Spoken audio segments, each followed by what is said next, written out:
Bonjour les amis, Marc Maillot encore avec vous pour une méditation tirée encore du livre de Job dont je vais lire les 6 premiers versets du 2e chapitre.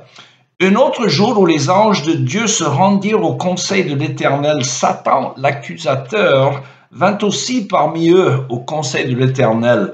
L'Éternel lui demanda « D'où viens-tu donc ?»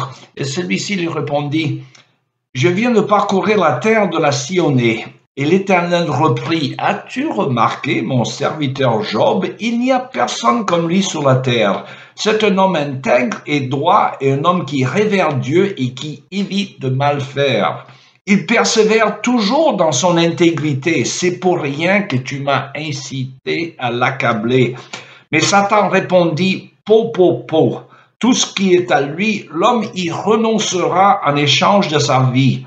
Mais porte donc la main sur son corps et l'on verra s'il ne te maudit pas en face. » L'Éternel dit à Satan, « Il est dans ton pouvoir, mais épargne sa vie. » Et j'arrête la lecture là. Alors, bonne année et bonne santé. Nous nous souhaitons au début de l'année chaque année. Et souvent, les gens surenchérissent en disant quelque chose comme « surtout bonne santé », car cela est le plus important.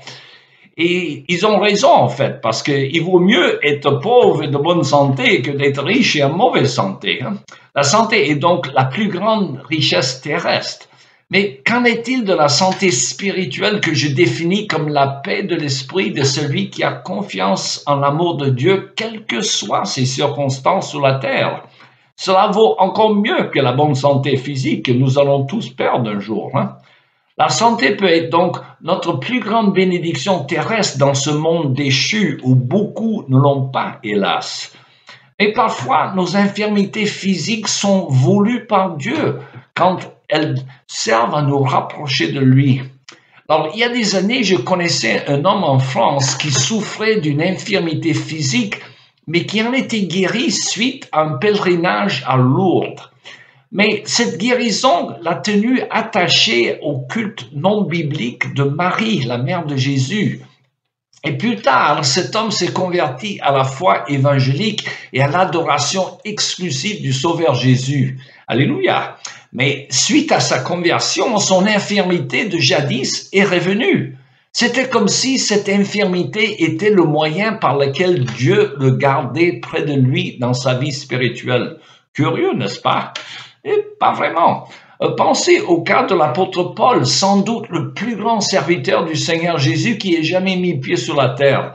Et Paul aussi souffrait d'une infirmité physique dont nous ignorons la nature.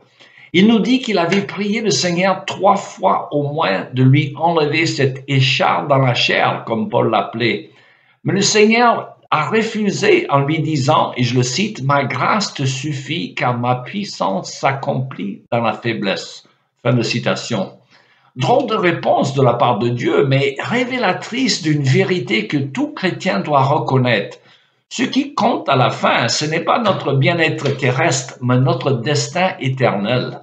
Et alors, à cet égard, nous ne devons pas douter de la bonté de Dieu s'il utilise une infirmité quelconque pour notre bien ultime en nous gardant dans une plus grande dépendance sur lui.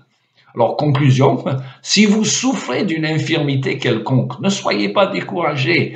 Dieu est bien capable de vous l'enlever, car des guérisons, ça existe.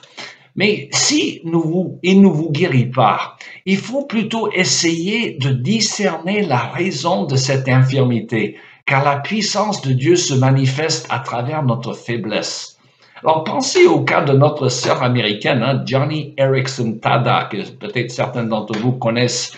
C'est une femme paraplégique depuis plus de 50 ans, mais qui est devenue une grande source de bénédiction pour des milliers, peut-être des millions de gens à travers le monde par ses exhortations.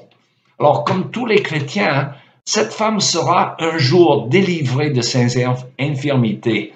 Mais pour l'instant, Dieu s'en sert pour sa gloire et l'avancement de son royaume. Alors, est-ce que vous souhaitez bonne année et bonne santé quand même, et à la prochaine.